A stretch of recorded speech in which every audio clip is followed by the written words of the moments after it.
O presidente Lula se reuniu hoje com os novos presidentes da Câmara e do Senado. O governo vai enviar, já nos próximos dias, uma lista com projetos que considera prioritários para este ano. Ele quer garantir que os parlamentares aceitem, levem adiante essa agenda. É um grande desafio para os articuladores do Planalto. Reportagem de Gabriela Prado. O Congresso teve nesta segunda-feira a primeira sessão do ano. O ministro da Casa Civil, Rui Costa, representou o governo durante o evento. Em uma mensagem ao Congresso, a presidência afirmou que o foco dos próximos 2 anos será na educação e na economia e exaltou os resultados da gestão até aqui, inclusive no controle da inflação, que estourou o limite da meta no ano passado. Logo depois, Hugo Motta, o novo presidente da Câmara, se reuniu com os líderes partidários pela primeira vez desde que assumiu o cargo. A pauta do encontro buscava definir as prioridades da casa no primeiro semestre. Nos próximos dias, o grupo precisa indicar os integrantes das comissões temáticas. Em seguida, os deputados vão eleger a mesa diretora de cada uma delas. Os partidos com as maiores bancadas têm prioridade na escolha. A mudança na cúpula do Congresso coincide com a articulação do Palácio do Planalto, que discute com os líderes da base uma reforma ministerial. A ideia é dar mais espaço para o Centrão, mas por enquanto não há garantias de que esse movimento vai trazer mais apoio para o governo em votações na Câmara e no Senado. Pela manhã, Lula, Alcolumbre e Hugo se reuniram no Palácio do Planalto e exaltaram a colaboração entre os poderes. A Câmara dos Deputados, penso eu que também o Senado Federal, o Congresso Nacional, estará à disposição para construirmos uma pauta positiva para o país. Precisamos debater na Casa do Povo, no Congresso Nacional, aprimorar todas essas agendas importantes que são prioritárias para o governo, inclusive participar mais, propondo mais iniciativas a partir do parlamento. Eu jamais mandarei para o Senado ou para a Câmara um projeto que seja de interesse pessoal do presidente Lula ou de um partido político. Apesar do discurso de união, o governo vai enfrentar um Congresso disposto ao combate pelos próximos 2 anos. Os 2 novos presidentes já sinalizaram que vão atuar para manter a influência do Legislativo sobre a execução do orçamento público. A recente controvérsia sobre as emendas parlamentares ao orçamento ilustra a necessidade de respeito mútuo e diálogo comum. As decisões do Supremo Tribunal Federal devem sim ser respeitadas, mas é igualmente indispensável garantir que este parlamento não seja cerceado em sua função primordial de legislar, de representar os interesses do povo brasileiro, inclusive levando recursos e investimentos a todas as regiões do Brasil. O Roberto Carlos Almeida, do jeito forte que o presidente do Congresso falou, acho que ele nem precisava de microfone. O que ele disse deve ter dado para ouvir fora da porta do Congresso, lá do outro lado, lá no STF, para onde o recado foi. Basicamente o seguinte: eu fui eleito, você me respeite. E aí vem o presidente do Judiciário, o presidente do STF, o ministro Barroso, e diz o seguinte: nós estamos acostumados, a gente tem que tomar decisões que satisfazem uns, não satisfazem outros, e a gente vive com isso. O jogo está o de sempre ou você notou alguma modificação nesse cenário? Olha, os 2 assumem, né, precisando falar, enfim, para o seu público interno. Eu acho que a minha leitura é muito mais essa, né? É claro que é uma fala que vai para toda a mídia, mas é importante que agrade, respectivamente, no caso de Alcolumbre, aos senadores e, no caso de Hugo Motta, aos deputados. E tem que estar claro para os parlamentares que eles ficarão firmes na defesa das emendas impositivas e talvez até mesmo no aumento do seu valor. Vale lembrar, Vac, que há 3 anos atrás, aproximadamente há 3 anos atrás, as emendas impositivas de cada deputado por ano, né, cada deputado e senador, inclusive o valor era idêntico, depois isso mudou, era 16 milhões. Tá? E aí, 4 anos atrás, 3 anos atrás, 2 anos atrás, por aí, eu não sei exato, mas saiu de 16 para 19, houve um reajuste em função de inflação, enfim. E depois saiu de 19, no caso de deputados, para 37 milhões, E, no caso dos senadores, isso foi separado, né? Os senadores e deputados recebiam o mesmo valor e senadores, isso pulou para quase 60 milhões por ano. Tá? Quando foi que isso aconteceu? Assim que Lula assumiu, o ministro Lewandowski, que ele era ministro do Supremo Tribunal Federal, ele tornou ilegal o que na época foi apelidado de orçamento secreto, e no mesmo dia ele tornou ilegal de manhã.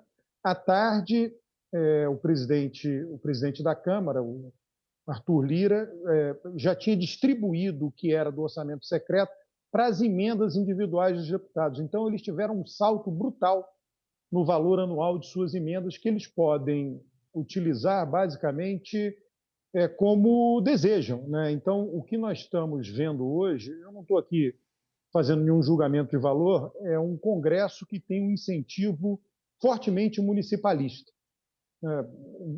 Se eu fosse deputado, se você, Vac, fosse deputado e tivesse esse recurso na sua mão, você iria pensar o seguinte: bom, o que eu tenho que fazer com isso para ser reeleito? Eu quero continuar sendo deputado. E esse é o incentivo principal dos deputados hoje. É isso que está acontecendo. Vocês dois... Não, você concluiu, né? Concluiu, sim. A nossa dupla, Daniel e Caio, agora sem brincadeira, vocês estão sentados aí na casa dos parlamentares. Vocês fariam o quê, hein, Caio? William, faria exatamente o que eles estão fazendo os dois. Para mim, a despeito de ter sido uma eleição previsível, fria para muitos, né, jogo jogado, a do Davi Alcolumbre e a do Hugo Mota, para mim tem uma mudança significativa no estilo e na forma como o Congresso vai conduzir essa questão das emendas daqui em diante. Nos últimos 4 anos, vejam só, 4 anos, nos acostumamos a ver Rodrigo Pacheco, de um lado, no Senado, dando sinais para o governo Lula, dando sinais para o Supremo Tribunal Federal, de 2 anos para cá, né? O Pacheco ficou 2 anos com o Bolsonaro e 2 com o Lula. Um Senado mais governista, mais ponderado, de aproximação. O Pacheco tem interesse em ser governador de Minas e ser palanque do Lula lá e fazendo esse jogo. E o Arthur Lira aqui sendo mais agressivo, mais independente em relação a isso.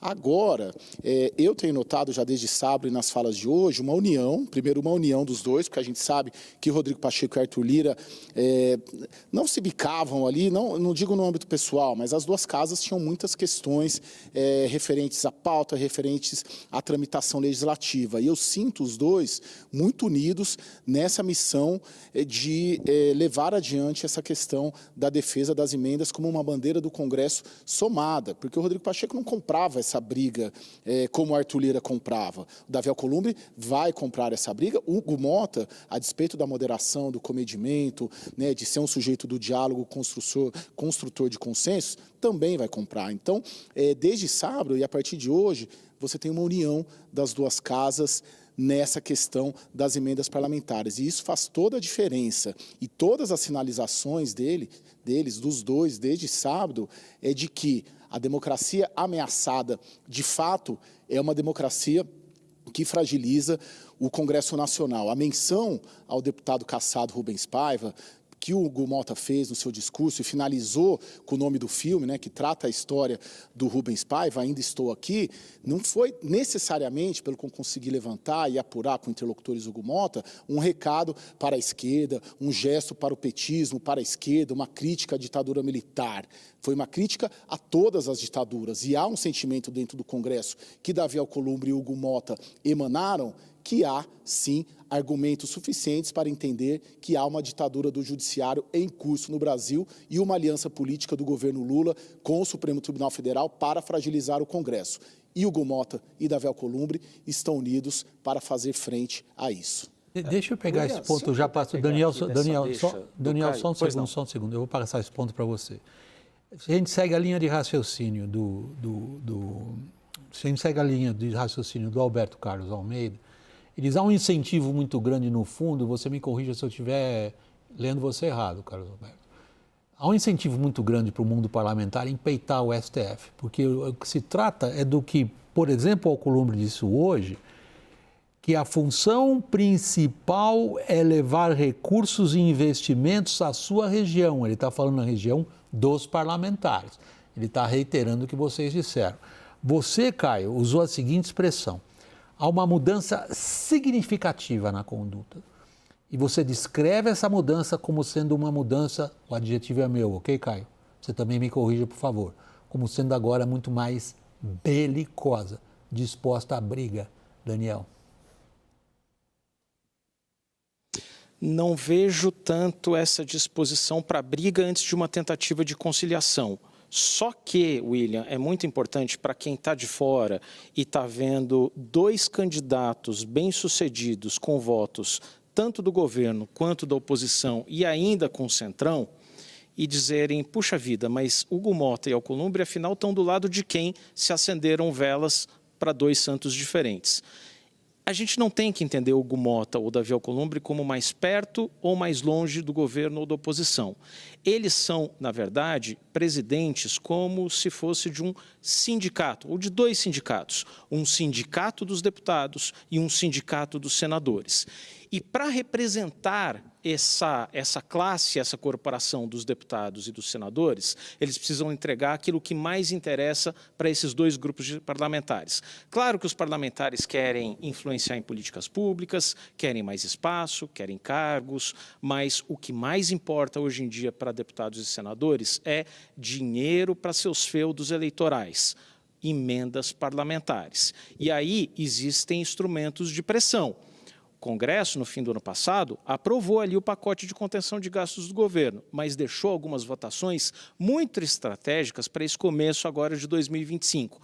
Orçamento Geral da União, que escorregou, vetos da Lei de Diretrizes Orçamentárias, MP, que dá reajuste aos servidores públicos que são base deste governo. Tudo isso importa muito.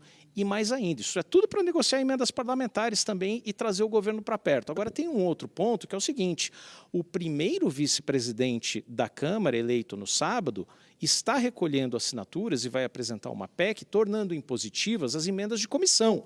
10 bilhões de reais, e por onde há mais dificuldade de ver ali de rastrear a transparência e a execução. Então, esse é um ponto para a gente prestar atenção, porque se o Supremo engrossar, aqui o Congresso vai engrossar junto. Peraí, eu tenho tempo ainda, um minutinho só, Caio, eu tenho um tempo ainda aqui nesse segmento do programa para olhar para o Executivo. Passo a palavra a você, Carlos Alberto. Nós temos um Executivo que aparentemente se acredita na condição de pedir mais disciplina do ponto de vista dos grandes operadores da política, os donos dos partidos. Consegue? Olha, a disciplina ela é razoável, quer dizer, se você pegar os padrões de votação, como as lideranças, enfim, são dados aí públicos, existe essa disciplina, o que não significa que ela seja favorável ao governo. Eu acho que aí que o Daniel falou é o que está acontecendo, quer dizer, eles engrossam no discurso, na posse, tudo isso faz parte de negociação. Ninguém quer o conflito no final. Todo mundo quer a conciliação, né? Mas uma conciliação na qual você tem uma posição vantajosa. E aí eles calcularam que em todo esse ritual da posse, para ter essa posição vantajosa, seria preciso endurecer no discurso. O que nós estamos vendo é o próprio funcionamento do controle de poder. Eu acho bem interessante, o pessoal dizer que o Brasil se tornou parlamentarista. É o contrário, né? O Brasil nunca foi tão presidencialista, né? O presidencialismo não é o lugar onde o presidente manda. O presidencialismo é o lugar onde o Congresso faz o que quer e o presidente não cai. Né? É o que está acontecendo no Brasil. No parlamentarismo não é assim. Se o Congresso, no parlamentarismo, vota contra o governo cai. O que nós estamos vendo é a exacerbação das prerrogativas do presidencialismo, das prerrogativas dos poderes. O Congresso faz o que quiser, o presidente faz o que quiser, o Supremo Tribunal Federal faz o que quiser. E você tem um efetivo controle de poder. Né? E esse conflito, talvez a gente não esteja tão acostumado, mas é um conflito que veio para ficar. O Supremo vai exercer a sua prerrogativa, o Congresso vai reclamar, e aí vai haver um cabo de guerra em algum momento. Eles sentam, conversam e chegam a um denominador comum.